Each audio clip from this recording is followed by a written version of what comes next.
Hello, Nicole. It is so great to see you today. So great to see you too. Thank you so much.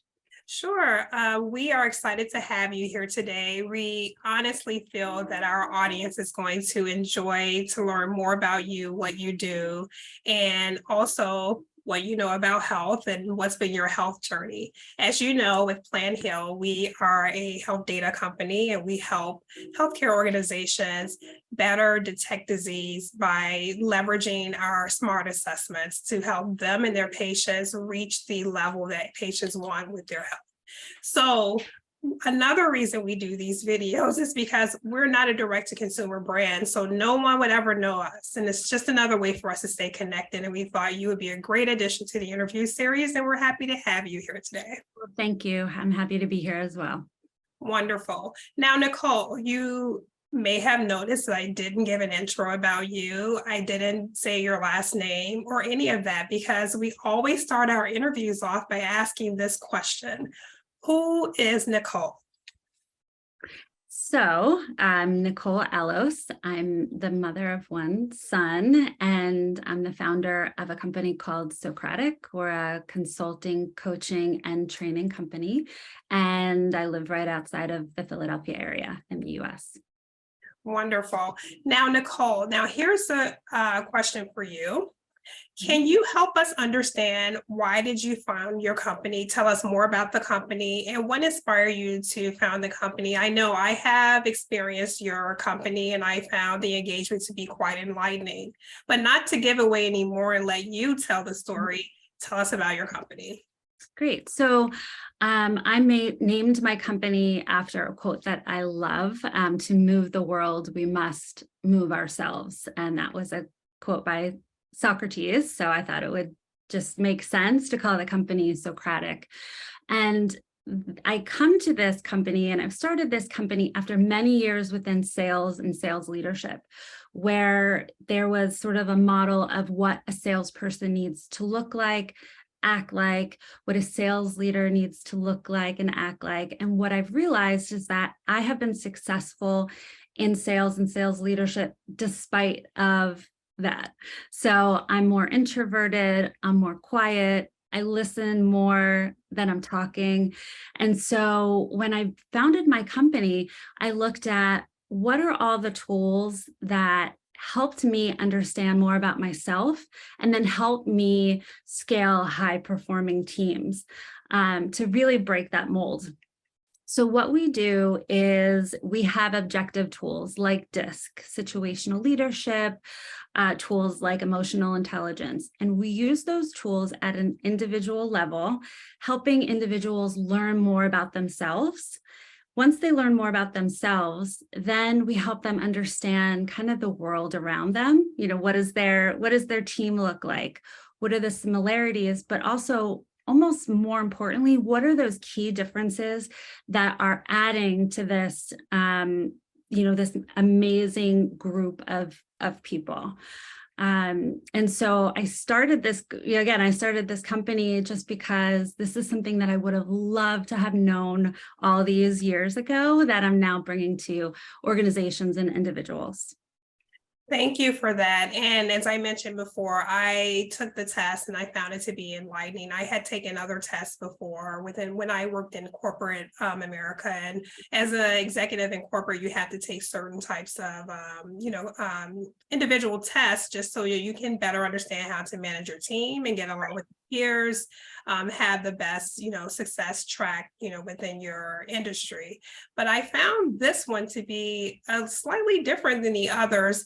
Can you help me understand why? Because I have taken Myers-Briggs and there are others, but there was a different experience when I was taking this. I don't know quite how to explain what that difference was, but I noticed it. And maybe obviously you do because this is what is part of your business. Sure. So the product that you experienced was an emotional intelligence assessment, which was based on DISC. And so the assessment itself is adaptive. So the questions are going to change based on how you're answering questions. But I think the difference is that you're really looking at yourself not as anyone, not as a part of any one corporation or in any one role. It's just you and who you are. And so that is pretty unique to a lot of the other assessments. And also it's getting to the point where it's asking you what might be more stressful for you, or what might be a little bit less stressful or require less energy. And at the end of this, it gets to a point where you can understand what really are my priorities that drive me. What's my comfort zone? And then also, and I think most importantly, is if where I'm needing to go is beyond my comfort zone, how am I going to get there? And so I think the tool specifically does a good job of looking at where are my strengths and really celebrating those. And then, what are the small wins, the small little things that you can do to stretch to any one area, like being more receptive, being more, enthusiastic or outgoing or empathetic or whatever that might be. So have you found that your assessments, obviously they've helped some organizations reach a certain level of success. What can you share with us that have been maybe one of the most rewarding outcomes that you have experienced as a result of delivering your service to an organization or an individual?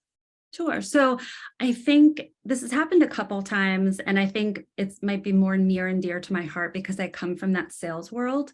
But going in and starting a consulting engagement with a sales team, maybe a sales VP, and there's this preconceived notion of what makes a successful person and what that might look like. And so through our work together, both coaching, doing the assessments, training, interacting with their teams, getting them to a point where they have tremendous amount of respect for different types of styles, and understanding that the prospects that they're selling to run the gamut.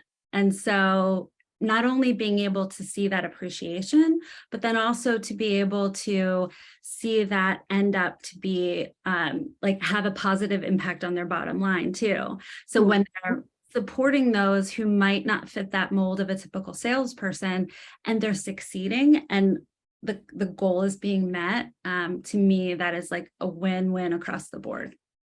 Now, here's two things today, and thank you for that overview. I see I felt some of, that myself when I was taking the assessment, but here's a couple questions for you. Sure. I just interviewed someone and they talked about their company. They help employees and employers both find the best outcome experience for that person's tenure within the corporation. Mm-hmm. And some of it was more around an assessment of understanding what the person really enjoys doing in life as far as delivering their service and talents for pay. So in this case, this is a bit different, but one thing she did mention is that there's this thing around soft skills and that a lot of employers are really focused on the importance of soft skills. So how does your assessments align with helping people to realize their soft skills, or is there any relation at all? So in the past, I think we'd look at things like DISC and emotional intelligence as these soft skills. And I think of soft skills as something nice to have, something that if everything else is in line and we have money in the budget, then let's do this. Mm-hmm. However, in the past, especially since the beginning of the pandemic, really understanding that this type of work, emotional intelligence, creating a psychologically safe space, being able to communicate, being able to manage and meet the needs of those who report to you, is actually a competitive advantage and has an impact on the bottom line. Because if people are engaged, they're staying in their role, but they're also connecting even better to those that they might be working with, that they might be selling to. And there's also room for this creativity where if there's this psychologically safe space, people are going to bring up ideas that might have just kept their mouth shut. So I think, making that transition from soft skill to true competitive advantage, I think that's definitely in process. Now, that's interesting that you mentioned that, because during that same interview with that individual, I mentioned that I thought soft skills has always been a term that I didn't think really measured up to the actual impact of allowing those types of skills to really showcase through your everyday performance at work. They are really significant skills, to your point, and I thought I'd ask you your opinion about that as well. Yeah, I think it's just the terminology. And I do think that there are a lot of teams and departments and industries where they understand the importance of what we're calling soft skills. Mhm. But I would say, again, coming from a sales environment where it's very black and white, it's really more about, in any given situation, if you have the tools to respond in the best way for that situation, in the most appropriate way, you can help but be successful. And a lot of times with training, it was based on, let's have everyone have the same messaging, say the same thing, present things in the same way. And that just doesn't fly anymore. So I don't like the word soft skills, but I think that, I have a lot of respect for just that whole, that whole view of things, for sure. Yeah, definitely. Here's one more question regarding the kind of organizational behavior and how people are getting along in office settings. What are your thoughts about quiet quitting? Because I did ask also that question. Is quiet quitting possibly a result of those soft skills possibly not, being able to be shared freely as liked by individuals for their organization or teams? Or do you think it has something to do with emotional intelligence and not being able to really realize what you yourself and your other team members are, kind of who you are and how you show up? What do you think is going on with the whole kind of phenomenon around quiet quitting? So I think quiet quitting is just the result of a buildup over time of managers and leaders' inability to really understand what's going on with their teams. And also to hire the right people and support them in the best way that they can. And I think it got to a point where the market opened up and a lot of major life changes happened to a lot of us. And so the timing was right, but I feel like that could have happened anytime over the past 5, 6, 7 years once the market recovered from the recession. And so I just think it's a function of, if you have a leader who understands you, who is looking out for your best interest, you're going to meet them and you're going to perform for them by and large because of this mutual respect.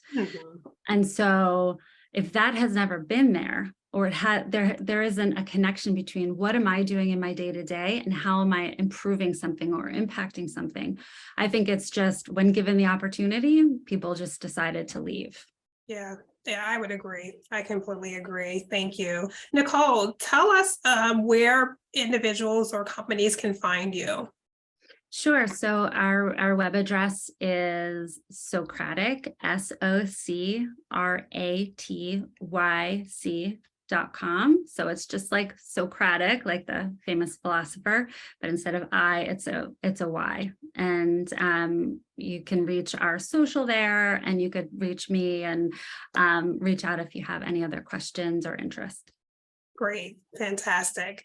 All right. So now, Nicole, we're going to move on to the health component of this conversation. It's one of the primary reasons we're here today talking, not only to learn about you and what you do and how you are impacting the world with your product and services, but we also want to talk about your health and your health experience. For what you're comfortable with sharing, how would you summarize your health experience thus far? Has it been working for you, not working for you, somewhere in between, or something other than what I've asked? How would you describe what your healthcare experience and journey has been to date? So this isn't something that I gave a lot of thought to prior to getting pregnant with my son. he's 7 now. So, I always valued doctors. I didn't really, I had these doctors that I've had for a long time. I had the health system that everyone went to in the area.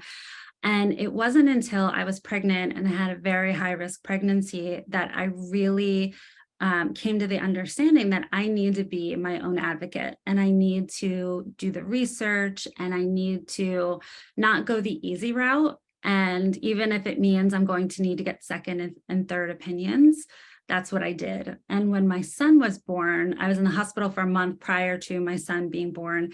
And then after that, he had a number of medical issues that, we've worked through over the past 7 years. And so again, it's informing myself, getting second opinions. And we're at a place now where I have tremendous value for the providers that we do work with. We travel an hour to go to his pediatrician. And we live around a lot in Philadelphia. We travel 45 minutes to go to a dentist. We travel into the city for all of our specialist visits because we've met so many people and we've gotten to the point where we really trust these individuals. But I can understand that I have a tremendous advantage. I have great health insurance. I have the ability to travel and go to these appointments. I have the money where I can pay out of pocket or, pay a higher copay or whatever that might be. And so, so that's where we are right now. So it sounds like to me, and that's very interesting that you mentioned that, because one of the key reasons why Plan Heal was founded was to give people the tools to empower themselves to be their best advocate in partnership with their care provider. And it sounds like you're doing that. It definitely takes more than just us as patients leaning on care providers to provide all the answers.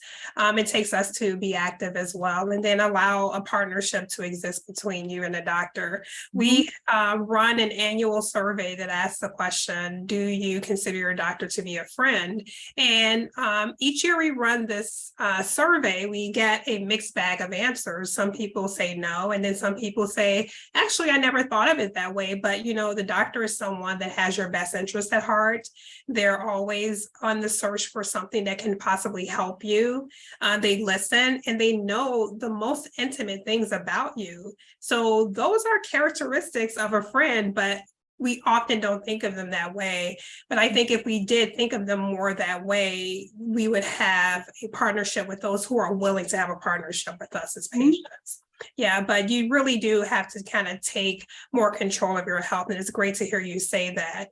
Would you say that you had, before you found these great doctors in your metropolitan area in Philadelphia, would you say that you felt that your doctors exhibited some of those friendship qualities that I mentioned? No. So the group that I had, honestly, just because I've been going to this doctor for a while, or they were close, I did not feel that I was being listened to. I didn't feel that when I did the research that it was being taken seriously.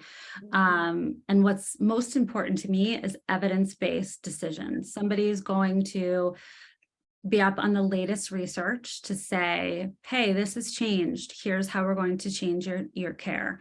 And I had some providers that just were not up on the latest research, or they were, and they were just kind of going through the motions. And there wasn't really that let's partner together. And I understand some people don't want to have that part, like they don't want to have to do any research. They want to be able to totally rely on their physician. And I get that. But for me and for my family, that partnership is really important. Well, that's good to hear. And thank you for sharing about yourself and your son. And I hope that I heard correctly that your son is in better health now, which is great. Yeah, he's doing great. Thank you. Fantastic. Yeah. And another statistic just around health, women make most of the healthcare decisions for their whole family, actually. So for you to be an advocate, that is a great thing, given that most of the decisions made about health is primarily from the woman in the house. And also something else that is tied to DISC is that I have the type of style and I have the type of personality where I have no problem pushing back. I have no problem saying I don't agree. And that's just my personality. But I understand that, I mean, there's probably 70% of women, if you look at the different DISC styles, who are not comfortable with that. And Yeah. so pushing back and advocating might be so overwhelming to them that even though they feel like that's something they should do, they might not actually be able to do it just based on their own personality. And that makes me concerned for them, right? Like we all need to be advocating, and we need to look out for those who might not feel comfortable doing so. That is a good point. You raised a good point. Thank you for that. And that is true. You have to be your own advocate. You have to find that confidence within to push back respectfully, but push back when you know something's not right. That's so important. It's good to have data to back it up too, right? Right. Yeah, that's important. So, Nicole, during our last component of the interview, we asked a question. It is prefaced with, did you know? So here is something I want to ask you and help me understand, did you know it or not? Okay. Did you know that colorectal cancer is on the increase of age demographics that are younger than age 50? I did not know that. So each component of interview, we always ask of a specific demographic for the guests that we're interviewing. Sometimes it's more ethnic based.